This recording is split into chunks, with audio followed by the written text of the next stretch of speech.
It was very funny, but a bit underwhelming regarding the third act. It is important to make new friends in court, is it not? You're so beautiful. Stop it, you mock me. I just came out of the theater watching The Favorite from one of my favorite directors, Yiorgos Lanthimos. I wanted to keep my thoughts as fresh as possible. Please note that I am going to try this review as spoiler-free as possible. However, I'm gonna include some things that happen in the film and are somewhat important, but I'm gonna put them at the end, so you can just stop watching when I tell you to do so. Until then, you may continue watching the video. What was it that you liked about the movie?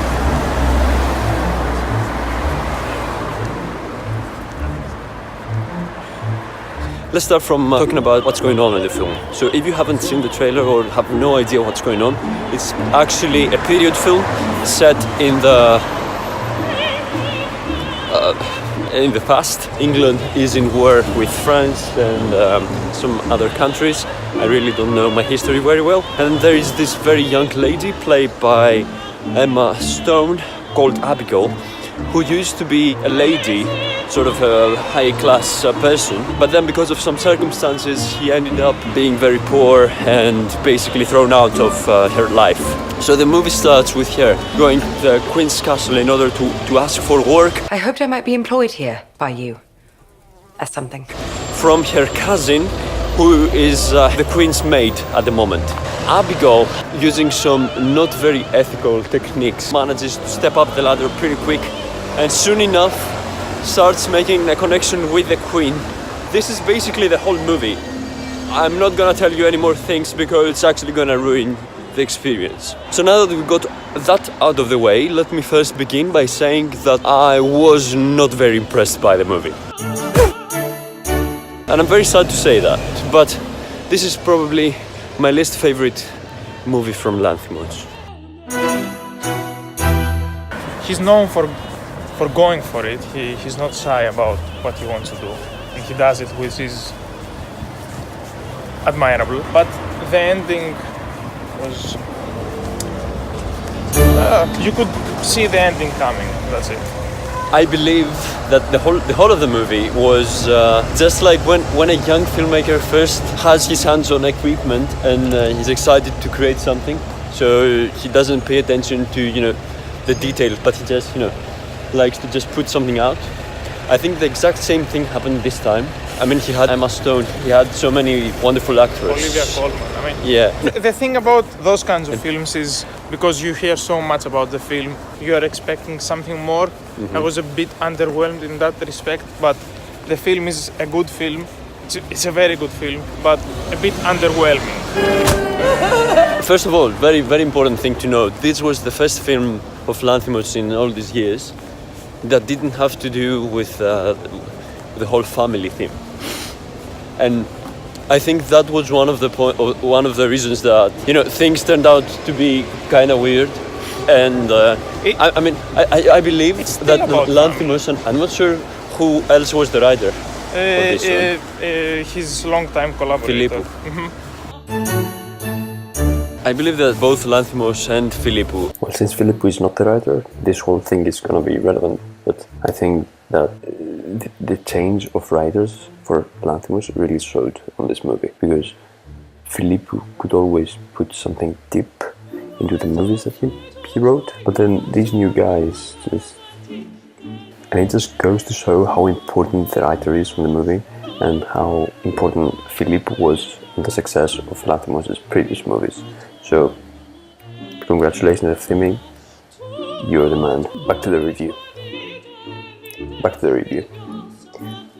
For me, it wasn't particularly specific, the theme of this movie. I don't believe that it had anything, more deep enough to say. And I mean, because of that, it didn't hook me.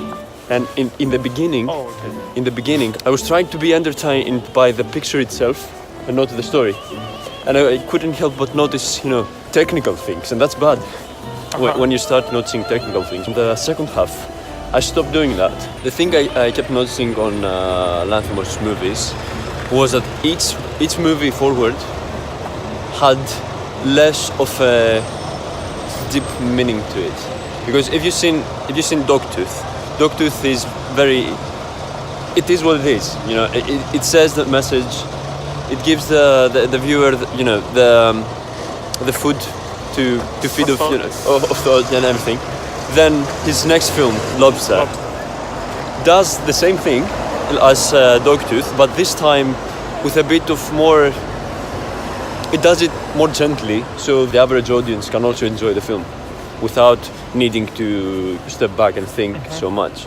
The Killing of the Sacred Deer, if you've seen it, does the same thing, but this time it balances the deep, you know, meaning and the fact that the movie is easy to watch, like 50%, 50-50.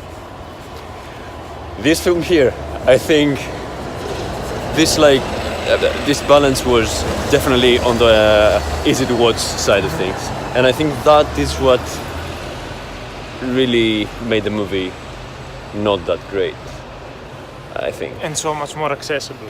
Yeah, accessible, but at the same time it lost its, you know, uniqueness, because you could see in the movie Lanthimos' techniques, or, you know, this slow motion, or the mood was kind of the same, but I don't believe that it had many things to say. The idiosyncratic dialogue, yes. Yes, it was a Lanthimos film, but I think it didn't have any deeper, you know, and that really matters. And it's not only, you know, ending the film with an open ending and hoping to be great. I think that's what happened. I don't see that as a shortcoming of the film. I can understand what you're saying, but I don't see that as a shortcoming of the film. It's a choice going for a wider audience, and maybe he wanted to have more fun. I think he had access to all these tools and decided. And he had 3 great actresses, so he could just put the film on their shoulders and just go along for the ride, because every time you see them together, it's a feast for the eyes. Yeah. It's great. Flavor is a breeze that shifts direction all the time. This might seem a little bit too much, but I felt that they gave all the budget to the actresses and the location, and they only focused, you know, the whole film on one location, on one location, which is not bad, but it felt like it. You know what I mean? Should we go back? Yeah, let's go από την άλλη μεριά. It makes sense, not for budgetary reasons, but it's a microcosm. It's everything. To close everyone on one place. Everything is heightened up. Like the war is going on. People are starving outside, but they are stuck in this place, and they eat like animals. They do crazy things. They don't give a fuck about common people. So it really drove that message forward, that they're secluded and they're like kings. That's the thing that a foreigner can like make fun about the monarchy. Yeah, but also I was a little bit thrown away by the wide angles, which I'm gonna be honest. No, you know it going in, and after a while you just focus on the story and the characters, and you don't care. In the first half, though, you know what I mean? It was just because of doing it, because nobody else did. But I don't think it worked that great. And that's nitpicking, I know. But it's like making the audience aware that they were watching a film. Because of course, when you're shooting with a normal lens, it looks like how we see, like how the eye works. But it definitely kicks up to you when they're using It wasn't distracting at all. For me, it's sad when you are expecting, you know, something to be great and it isn't, because that way you get underwhelmed like twice. And this is a tip for everybody: try to go and encounter and experience everything with the lowest of expectations. Not because it's good that you are not gonna get hurt afterwards if they don't come up to be as you expected them, but because you will give the movie or the event the chance to present to you its true self without you being so much influenced by your own opinion. Yeah, so the favorite was kinda underwhelmed.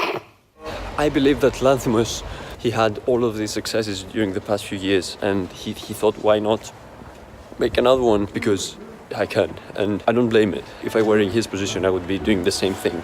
But this film, I felt it was sort of rushed. I didn't really appreciate the fact that it was all shot in daylight. I mean, The Revenant did the same thing, but much more successfully.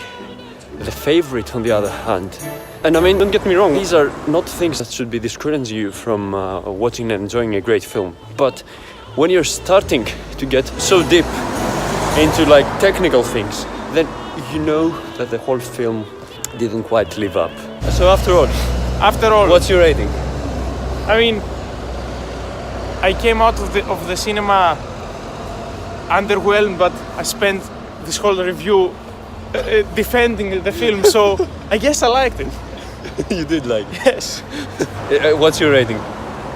I would give it a solid 7 Out of? 10 out of 100. For me, 7 would be right. 7 would be right. You see? But it's the lowest that I've given to a Lanthimos film. That's the thing. Okay. That's the thing. So not a bad film, but not the best of Lanthimos' work, I think. But it's better than Roma. I don't want to drag things over, and I'm probably not the best person to review films, but I wouldn't like to discourage you from watching The Favourite. I think it's a nice film to watch. You know what, Lanthimos?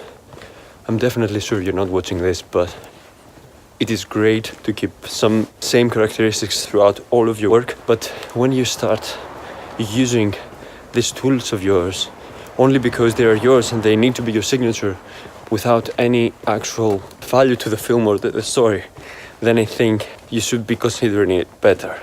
But who am I to judge? That's my opinion. Thank you very much for watching Procrastination. I hope you liked this little review of The Favourite. Go watch it on the theatres.